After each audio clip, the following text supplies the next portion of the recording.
All right, that's good.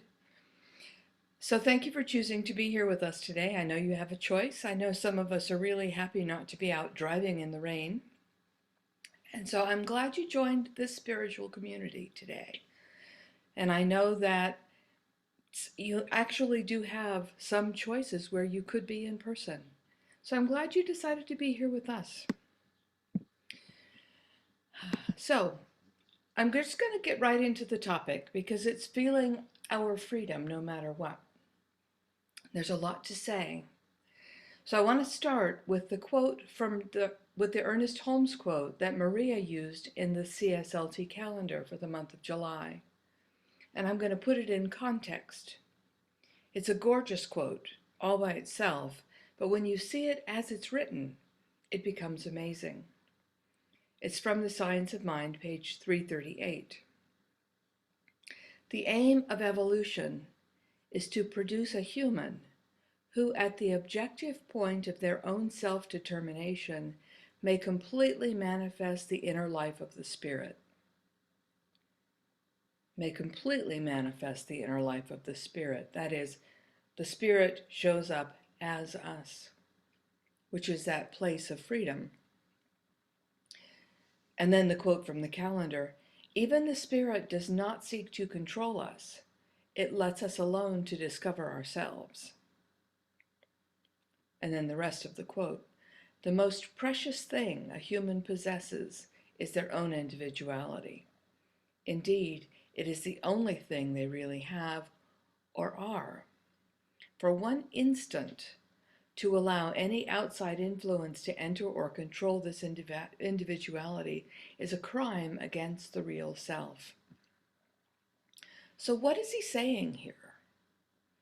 Our most precious gift is our individual freedom to decide who and how and in what way we wish to express the divinity that already lives in each one of us.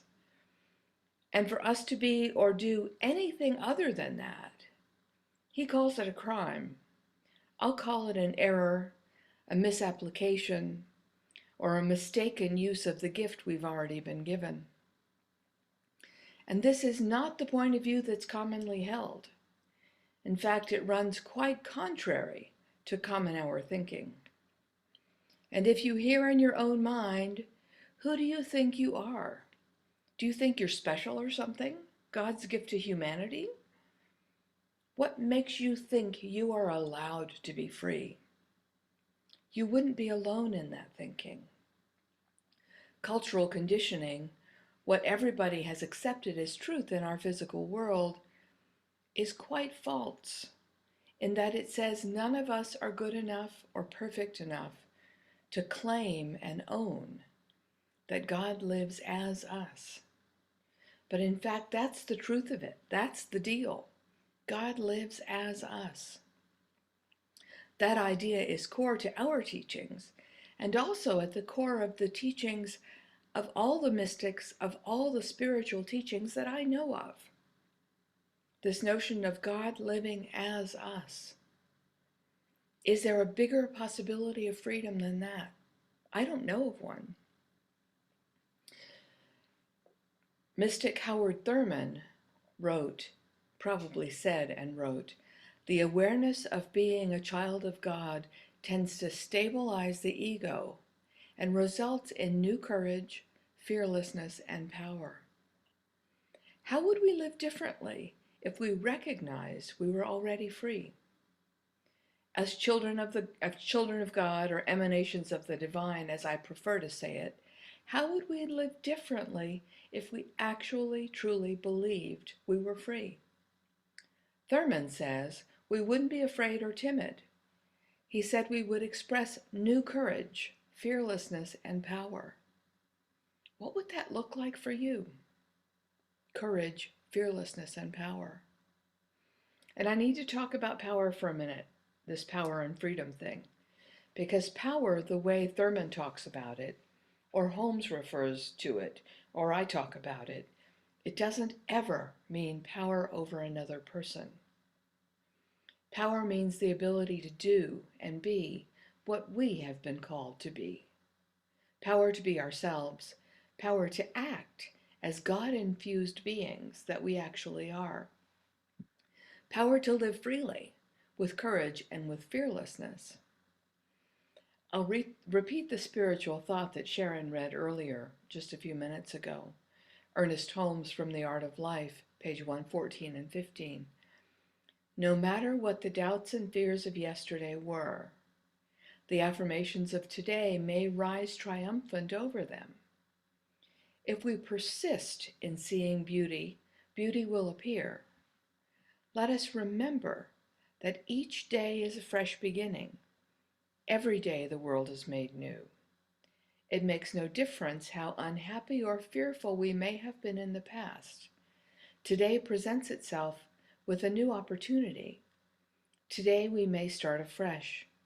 Thus hope overcomes despair. Faith vanquishes fear, and defeat is swallowed up in victory. I also want to talk for a second about the meditation that she did before service today. She read from Living the Science of Mind, an incredible section called Living Without Fear. And I know many of you have this little book, this Reader's Digest version of the Science of Mind. You might want to take a look at those pages. What does it mean to live without fear? So consider for a minute how you live your life. Do you think and act as though you are truly free? Maybe a little, maybe sometimes, sometimes more often than others. How could you live more free of doubts, fear, anxiety, other people's opinion? One of my favorites, old beliefs that we hold about ourselves, about what's possible, or what's reasonable or socially acceptable for any one of us to do. Does the thought of feeling free make you anxious? It could.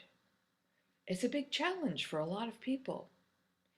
We are socially and societally conditioned not to think of ourselves as that unencumbered. How could you amp up your freedom game? The gift has already been given to each of us, and it awaits our initiative to pick it up and put it to work, put it to use in our lives. There's another piece that supports this idea of freedom that's already ours, and we get to claim it. And this came out of yesterday morning's daily practice from 365 Days of Richer Living. Raymond Charles Barker and Ernest Holmes wrote that one, page 206. My synopsis of the whole reading. If we believed we were free, we wouldn't ever disrespect ourselves or anyone else. They wrote, I no longer reject myself. Knowing that I am one with all people in the Spirit, I receive everyone as a friend. Higher than all differences is that union of the soul with its source. Beyond all differentiation, the infinite person is enshrined in the sanctuary of my own consciousness, their own consciousness. One with all people, I enjoy divine companionship. I embrace the infinite in everyone, and in turn am embraced by it. I know that my presence upholds and blesses everyone whom I contact, and that a healing power goes forth from me. There's a song at the center of my being which everyone hears, a joy which everyone feels, a strength that is imparted to all. I place upon everyone the seamless robe of the Christ, the garment of truth, which is that unity with God, unity of God and humans. All beings are my friends. When we are able to do this consistently, we live in freedom. We see every other being also as divine. So then there's no question. There's no question about me trying to impose my will on someone else. Because what I do to myself. Everyone is already divine. I am free to be me and to do me, and everyone else is free to do themselves as well. And the divine that I know and that we talk about in this teaching is not vindictive or mean or hateful or disrespectful. Our version of God is love, peace, joy, harmony, freedom, and all those other God qualities that you learned about in Foundations class. It's also law, which automatically delivers to us what we believe. Law doesn't care. It doesn't stop us and say, "Are you sure you really want to do that?" It assumes we know what we're doing and delivers to us our experience as we believe. And I've watched this happen recently in my life. If I think something's going to be hard, I've just made it hard. If I think the internet's going to be sketchy, I might as well hang up. Because as I believe, as I worry, as I feel anxious, I create those circumstances to feel worried or anxious or fearful in. It's kind of a wonderful, horrible thing, right? Because we get to notice and pay attention to how we're thinking. And we get to see it right in front of our face and notice, oh, that's what I was thinking. So if I'm thinking fearfully, I get more fearful experiences. And if I focus on my doubts, my anxieties, more insecurity, then I get more things to worry about and fret about. It is our job to manage our minds and what we fixate on. That's it. It is our job to manage our minds. And when we do that, we have a chance, the opportunity, to live in freedom.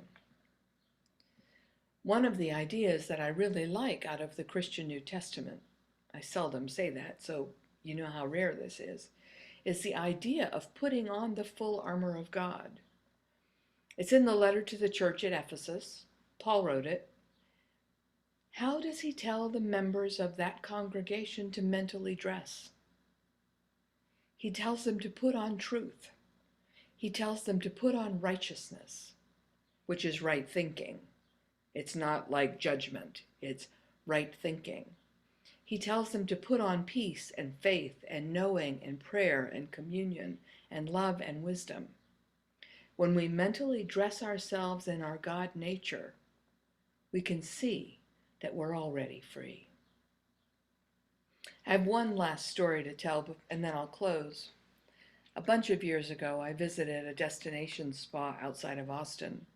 At the time, it was named The Crossings. It's changed names a couple times.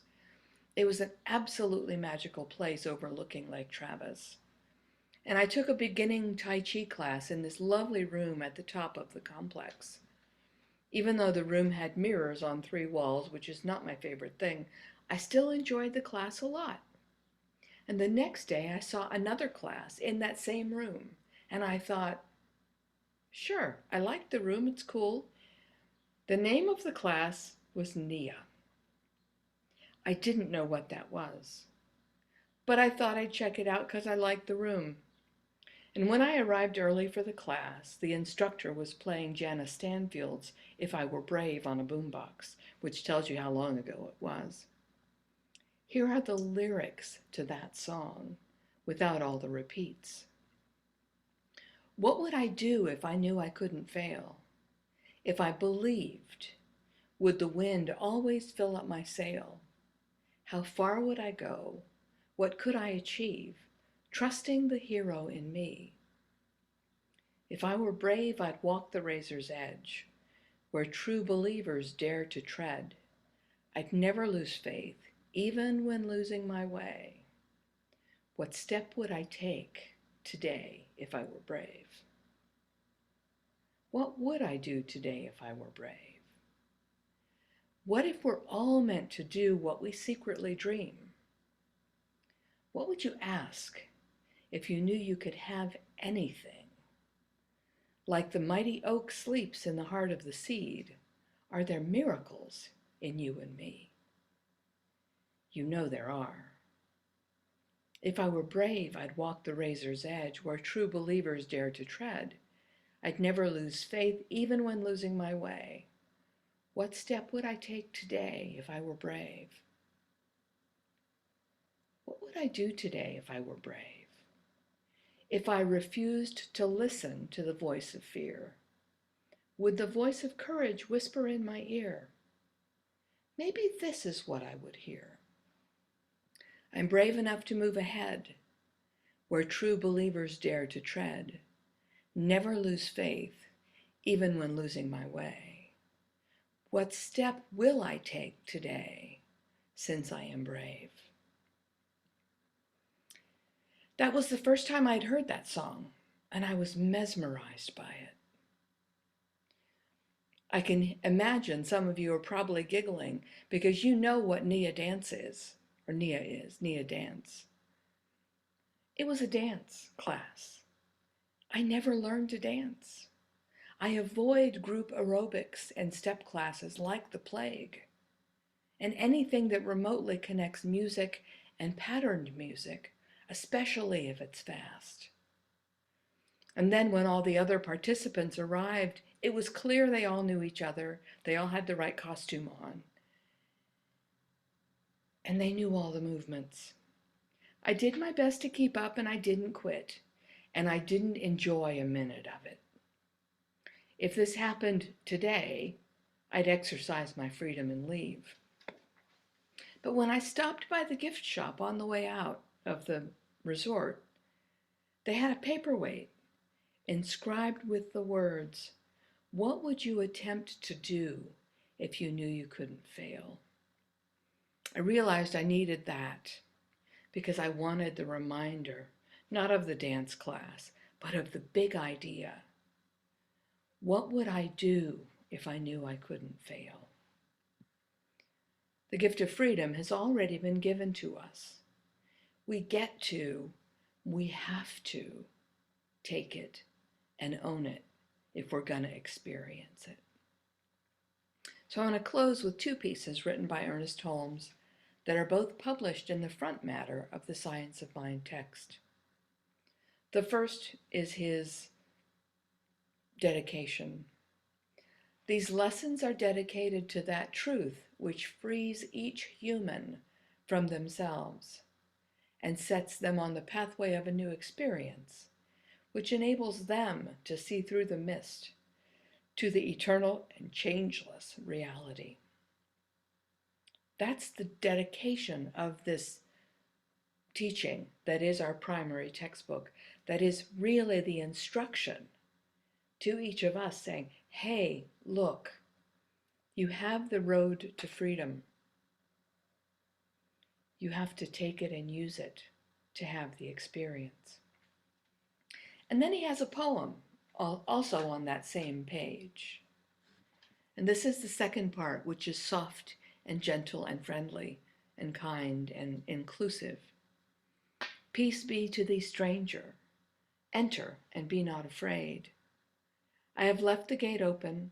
Thou art welcome in my home. There is room in my house for all. I have swept the hearth and lighted the fire. The room is warm and cheerful. You will find comfort and rest within. The table is laid and the fruit of life is spread before you.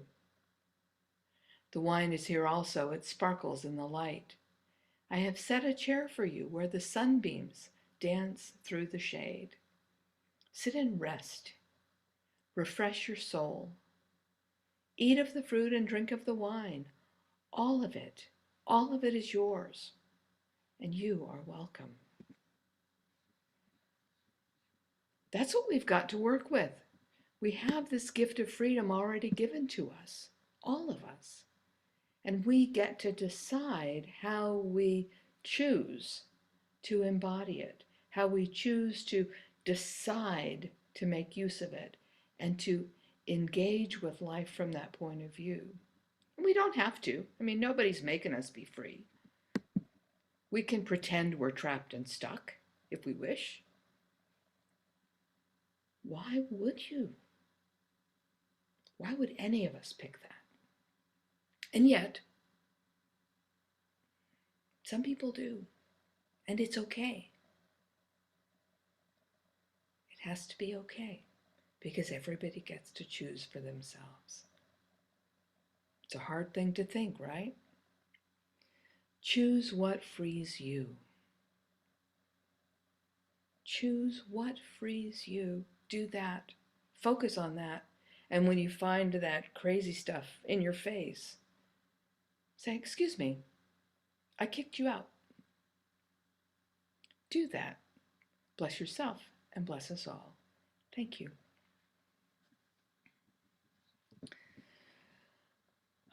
So I want to go ahead and roll into the prayer. So hold in your mind whatever experience of freedom that you desire to have more of, whatever that looks like for you. More companionship, more peace, more power, more love, more joy, more life. Whatever that good for yourself you're claiming, hold that in your mind and your heart while I speak the words. I rest in the space of infinite knowing. I rest in the peace and the power of this infinite intelligence that has already given the gift to me and to all. I rest in this space of love, and I know that goodness follows me and each through all the days of their life. And I recognize as each one owns their own freedom, opportunities to check and see arise. And each one always has the chance to choose again and again and again until that experience of freedom becomes their normal reality. And I see this truth for each and all, and I know each already has been given the gift. And I know each continues to have the opportunity to step in to this greater experience of good at all times. And that everyone gets there in the end. No one is left out, no one is excluded, no one is shut out. God says yes, God says love, God says welcome. All is here, all is available, all is given. I choose to accept and receive. I know the same experience for and about each and all. And I bless this gathering and all who have chosen to participate in it today. Letting this good emanate from me and seeing it emanate from all. I relax into this and I see it as done and I let it be, and so it is.